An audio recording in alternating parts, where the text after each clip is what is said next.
If you love heart-touching stories, brave cowboys, love born in blizzards, and the untamed spirit of the Wild West, welcome to Western Tales. Make sure to like this video, subscribe to the channel, and hit the bell icon, because every story here will take you to a new time, a new world, and a new adventure. Now let's dive into today's unforgettable tale. The storm was screaming like a wounded beast. That was the very first sound Evelyn Ashford heard as the world around her collapsed into white darkness. The wagon lurched violently, the horses panicked, and before she could even shout for help, the icy wind slammed into her like 1,000 needles. Evelyn had faced hardships in life before, but nothing prepared her for the blizzard that swallowed the Wyoming Trail in 1885. She had left St. Louis with trembling hands, but a determined heart. She wasn't traveling for adventure or comfort. She was traveling to start a new life as a mail-order bride. A desperate decision, yes, but she needed escape, and Wyoming offered exactly that. Distance from her past and a promise of stability with a man she had never met. A widowed cowboy, a rancher, a man raising a small daughter alone. Evelyn had memorized every line in his letter, his simple words, his honesty, and the picture he painted of his daughter, Ellie, who needed a mother's warmth. It made Evelyn believe that maybe, just maybe, she could belong somewhere again. But now, as the wagon slid on a sheet of ice and tipped over the side of a frozen ditch, she wondered if she would ever meet him at all. The cold crawled into her bones, tightening its grip with every breath. Her fingers stiffened, her eyelids grew heavy, and the world blurred into swirling snow. She could hear the wagon driver shouting for help somewhere far off, but the storm devoured his voice. Evelyn collapsed, the snow closing over her like a white grave. Miles away, Jonas Mercer felt something was wrong. Back in the small, rough-edged town of Willow Creek, Jonas Mercer was pacing outside the general store. His gloved hands were clenched, his hat pulled low against the cold. The townsfolk told him the St. Louis stage had been delayed by weather. Happens all the time, they said. But Jonas felt it deep in his chest like a tightening rope. Something wasn't right. He looked down at the small mitten tugging on his sleeve. "Pa, is she coming today?" little Ellie asked, her big brown eyes full of hope. "Miss Evelyn said in her letter she likes apple pie. I helped Mrs. Turner make one." Jonas forced a smile and ruffled her hair. "She'll like it, sweetheart. I'm sure she will." But as he lifted his gaze to the darkening horizon, snow clouds gathered thick and heavy. A storm was coming, one that could bury anything and anyone in its path. When the first rider stumbled into town, half frozen and breathless, Jonas felt his heart stop. "The stagecoach. It didn't make it through the pass," the rider gasped. "Wagon overturned, horses scattered. We couldn't find the lady passenger." The last part cut straight through Jonas. Couldn't find her. Ellie's small hand tightened around his. "Pa?" He didn't answer. He couldn't. Because all he could picture was Evelyn. Alone, freezing, terrified. She had crossed hundreds of miles to reach him. He had promised her a safe home, a new life, and now she might be dying in the snow. Jonas grabbed his rifle, packed 2 blankets, and saddled his horse. "Pa, don't go!" Ellie cried. "The storm's too big." Jonas knelt, taking her tiny face in his hands. "Sweetheart," he whispered, "Miss Evelyn ain't just someone coming to meet us. She's someone counting on us." He kissed her forehead. "I'll bring her home. I promise." Before anyone could stop him, Jonas rode straight into the heart of the blizzard. The search through the white hell. The wind roared like a living monster, clawing at his coat and face. Snow slammed into him so hard it blurred the world into a shifting wall of white. Jonas could barely see a few feet ahead, but he pushed forward. He followed broken tracks, half buried under snow. A splinter of wagon wood here, a scrap of fabric there, and then a faint shape in the snow. Jonas jumped off his horse, heart pounding. He brushed away the icy layer covering the shape and froze. Her skin was pale blue, her lips trembling, her hair stiff with frost.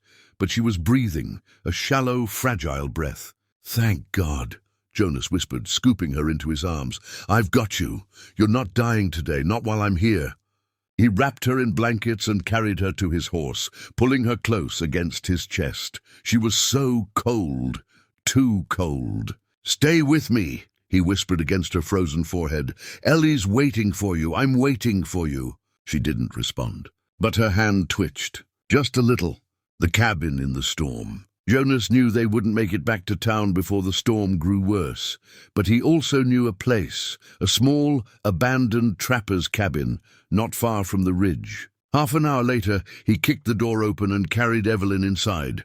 The cabin was old, dusty, half-broken, but it had walls, and that was enough. He laid her on a straw mattress and peeled off the soaked layers clinging to her. Her lips were nearly purple, her breathing faint. Jonas moved with the speed of a man terrified of losing someone he hadn't even met yet. He lit the fireplace. The flames caught slowly, then roared to life. He warmed water. He checked her pulse. He wrapped her in blankets and gently rubbed her arms and hands. "Come on," he murmured. "Don't give up." After an hour, her breathing steadied. Her color returned slowly, and then her eyelids fluttered open. Evelyn blinked, her gaze dazed and confused. Where am I?" "In a cabin," Jonas said softly. "I found you in the snow." She stared at him for a long moment. "You're Jonas?" He nodded. "Yes, ma'am, and you gave me quite the scare." A weak smile touched her lips. "I suppose I've made a terrible first impression." Jonas chuckled, a low, warm sound. "Ma'am, surviving a blizzard ain't something to apologize for." For the first time since she left St. Louis, Evelyn felt safe. By evening, the storm grew even more violent. Snow hammered against the roof, and the wind howled through the cracks. Jonas kept feeding the fire, making sure the room stayed warm. Evelyn sat up slowly, holding the cup of herbal tea he made for her. Her hands still trembled, but her color was returning. "You risked your life for me," she said quietly. Jonas shrugged. "Couldn't let someone I care about freeze to death." Her cheeks flushed, not from the fire. Before she could respond, Jonas stiffened. His eyes flicked toward the door. Evelyn heard it too, a low growl, then another. Jonas grabbed his rifle. "Wolves!" He looked at her, calm but alert. "Stay behind me." The snarling grew louder. Shadows moved outside the cabin windows, dark shapes circling in the snow. Jonas readied his rifle as one slammed against the door. The wood creaked, but held. Another leapt at the window. The glass shattered. Evelyn screamed as a giant grey wolf lunged through, teeth bared. Jonas fired one clean shot, and the beast fell. But more attacked. Jonas backed up, shielding Evelyn as the wolves clawed and snapped at the broken window frame. "Jonas!" Evelyn cried, grabbing the fire poker. Without thinking, she swung it at a wolf, trying to squeeze halfway through. The red-hot iron hit its snout, sending it howling back into the snow. Together they fought, Jonas firing precise shots, Evelyn striking with surprising courage. After what felt like hours, the wolves retreated, disappearing into the storm. The cabin fell silent except for the crackling fire. Jonas lowered his rifle and exhaled shakily. "You all right?" Evelyn nodded, breathless but steady. "Because of you." He shook his head. "We made it through together." For a moment, they simply stared at each other. Two strangers who had just shared life and death. Something warm flickered between them. Something neither expected. Something neither could deny. Later that night, as the storm softened and exhaustion settled in, Jonas placed another blanket over Evelyn. She looked up at him, her eyes warm and grateful. "You saved me," she whispered again. Jonas sat beside her. "Ma'am, when I read your letters, it felt like I already knew you. Felt like you were someone worth crossing a blizzard for." Her heart stuttered. "No one's ever said something like that about me." Then they didn't know what they were missing. Evelyn lowered her gaze, overcome with emotion. Jonas gently touched her hand. "When we get back to town, you won't be alone. Ellie's already excited to meet you." "I can't wait to meet her," Evelyn whispered. The fire popped softly, its glow dancing across their faces. Outside, the storm raged on, but inside the cabin, something warm and fragile bloomed. A spark of trust, a spark of hope, a spark of love. Sunrise broke over Wyoming like a promise. The storm that nearly took their lives had finally quieted, melting into a pale, golden morning. The cabin, cold, small, and battered, now felt like a place of survival, a place that had changed everything between them. Jonas stepped outside first, brushing the snow from his coat. The world was covered in a thick white blanket that sparkled under the rising sun. Evelyn watched him from the doorway, wrapped in one of his flannel jackets, the sleeves much too long for her thin arms. He'd given it to her without hesitation. "You feeling strong enough for the ride back?" Jonas asked gently. Evelyn looked around at the snowdrifts and broken branches scattered by the storm. "I'll manage," she said, though her voice trembled.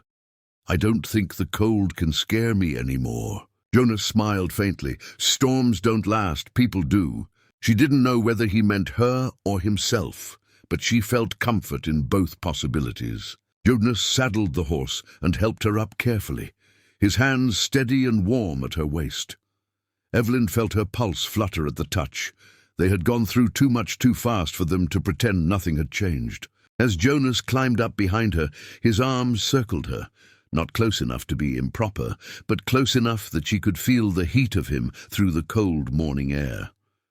For the first time in a long time, Evelyn didn't feel alone. They set off toward Willow Creek. By midday, the town of Willow Creek appeared on the horizon. Small wooden buildings, the smoke of chimneys rising into the sky, and the comforting scent of fresh bread drifting through the air. Evelyn exhaled shakily. "This is it. This is home," Jonas corrected softly. Her heart squeezed, but she wasn't prepared for the crowd waiting outside the general store. People paused their errands. Men leaned against posts. Women whispered behind gloved hands. Their eyes widened when they saw Jonas riding in with a half-frozen pale woman wrapped in blankets. "That must be her," someone muttered. "I heard she never even made it to the stage stop." "Poor thing. Or maybe she's hiding something." What respectable woman travels alone? Evelyn shrank back instinctively. She had faced judgment before, too much of it. She had hoped a new town would mean a new start. Jonas felt her tense and immediately leaned close. "Don't mind them. Folks talk more than they think." "But they're talking about me," Evelyn murmured. Jonas didn't like the worry in her voice. "Let 'em. You're with me." At that moment, a small voice cut through the murmurs. "Miss Evelyn!" Ellie barreled through the crowd like a tiny whirlwind, her braids bouncing. She ran straight to Evelyn, grabbing her hand with pure excitement. "You're real! You came! I knew you would!" she squealed. Evelyn felt tears sting her eyes. "And I'm so happy to finally meet you, Ellie." Ellie hugged her tightly, her small arms warm and full of trust. The judgment from the onlookers didn't matter anymore, not with Ellie's heart so open and Jonas's steady presence beside her. For the first time since she left St. Louis, Evelyn felt like she belonged somewhere. Despite Jonas's support, the town didn't grow quiet. Over the next few days, Evelyn noticed glances that lingered too long, conversations that hushed when she walked by. Mrs. Turner, who ran the bakery, was kind to her, but others were not. "Did you hear?" Someone whispered near the mercantile. "She didn't lose any luggage in the accident. Suspicious, isn't it?" "I heard she fainted on purpose to get Jonas to take her in, and no family to vouch for her. Strange woman." Evelyn tried to brush it off, but the words worked their way under her skin. One evening, she stood on the Mercer porch, staring out into the snowy fields, her heart heavy. Jonas stepped outside with 2 mugs of hot cocoa and noticed her expression. "You okay?" he asked quietly. She hesitated. "I'm grateful for everything you've done, but maybe I've brought trouble to your door. The town doesn't trust me." Jonas's jaw tightened. "You've been here 3 days. Folks act like they know who you are. They don't. But they think I'm keeping secrets." Jonas looked at her for a long, searching moment. "Are you?" Evelyn lowered her eyes. "Everyone has a past. Mine isn't simple." Jonas didn't push. He didn't demand answers. He simply placed one warm hand over hers. "You don't owe them anything. You don't owe me anything. But you deserve a chance to live without fear." She swallowed hard. "You make it sound easy." Jonas shook his head. "Ain't easy, but it's possible." Evelyn's chest ached with emotion. Later that night, Evelyn sat beside the fireplace with Ellie, reading her a story. The little girl leaned against her, warm and trusting. Evelyn felt a tenderness inside her that she had almost forgotten could exist. But as Ellie fell asleep in her lap, Evelyn felt the old familiar ache return, the reminder of who she had been, what she had escaped, and why she had become a mail-order bride in the first place. She had fled St. Louis because of a man who had promised her everything but left her with nothing but fear. His obsession, his temper, his threats had grown worse with each passing month. When she finally escaped, she left behind a life of panic and shadows. She didn't tell Jonas any of this. She wasn't sure she could. But she knew the town sensed something hidden, and hidden things always grew into rumors. The next morning, Evelyn was helping Jonas mend a fence near the barn. She worked quietly, her breath making small clouds in the cold air. Jonas noticed her distance. "You're mighty quiet today." Evelyn took a slow breath. "Jonas, I think I should leave." Jonas froze. "Leave? Leave where?" "Anywhere, somewhere else. The town will never accept me, and I don't want Ellie judged because of me." Jonas stepped closer, his voice low, almost strained. "Evelyn, you can't just leave." "I can," she whispered. "I don't want to cause you more trouble." Jonas stared at her, the hurt plain in his eyes. "You think you're trouble to me?" "You rode into a blizzard because of me," she replied softly. "I shouldn't be another burden." Jonas shook his head sharply. "You're not a burden. You're someone I—" He stopped himself. Evelyn waited. Jonas swallowed. "You're someone I want here, with me, with Ellie." Her heart squeezed painfully. "I don't want to hurt you." "You don't," he insisted, "but leaving will." Evelyn looked away, voice trembling. "I just need to think." Jonas didn't stop her as she walked away, but it was clear that every step she took tore something inside him. That evening, Evelyn stood near the edge of town. Snowflakes drifted around her, landing softly on her coat. She carried a small bag, just enough for a few days' journey. She told herself she was doing the right thing, that she was protecting Jonas and Ellie from the whispers, that she was protecting herself from repeating mistakes of the past. But her feet would not move. They felt frozen in place. And then she heard the small, trembling voice behind her. "Miss Evelyn, where are you going?" Evelyn turned to find Ellie standing in the snow, her little face pale with worry. Evelyn knelt. "Sweetheart, I'm just going away for a little while." "Why?" Ellie's voice cracked. "Did I do something wrong?" "Oh, no," Evelyn whispered, hugging her tightly. "You did everything right. You're wonderful." "Then why are you leaving?" Ellie cried. "You said you wanted to stay. You said you wanted a family." The words pierced Evelyn's heart like an arrow. Jonas came running toward them, breathless. "Ellie, don't run off like that." But when he saw Evelyn's bag, he stopped abruptly, pain flashing in his eyes. "You're really leaving," he said quietly. Evelyn's throat tightened. "I thought it was for the best." Jonas stepped closer, voice raw. "Best for who? Certainly not for us. Certainly not for me." Evelyn blinked through tears. "I don't know how to fit into your world." "You already do," he answered. "You fit the moment you held Ellie, the moment you fought those wolves, the moment you trusted me in that cabin." Ellie clung to Evelyn's coat, sobbing softly. "Please don't go." Evelyn looked between them, this brave man and this sweet little girl, and something inside her cracked open. She realized she wasn't running for their sake. She was running out of fear, fear of being unworthy, fear of losing them, fear of her past following her. But Jonas wasn't her past. Ellie wasn't her past. They were her future. Evelyn dropped the bag. "I don't want to run anymore," she whispered. Jonas's breath escaped in a tremble. "Then stay." She nodded. "I'm staying." Ellie squealed and wrapped her arms around both of them. Jonas pulled them close, his arms strong and warm, as the snow fell softly around them. A week later, the church bell rang across Willow Creek as Jonas stood in his best suit. Ellie wore a little white dress, flowers braided into her hair. The townsfolk filled the pews, some curious, some smiling, some still unsure. But none of that mattered, because when Evelyn walked down the aisle in a simple but beautiful ivory gown, Jonas could barely breathe. She looked radiant, strong, soft, hopeful, his bride. When she reached him, Jonas took her hands gently. "You sure about this?" he whispered with a teasing smile. Evelyn smiled back. "I've never been more sure of anything." And with that, they exchanged vows, simple, heartfelt, full of promises whispered through tearful smiles. When Jonas kissed her, the entire church erupted in applause. Ellie bounced excitedly on her toes. "We're a family now," she squealed. Evelyn hugged her tightly. "Yes, sweetheart, forever." Life in Willow Creek didn't magically become perfect, but something shifted.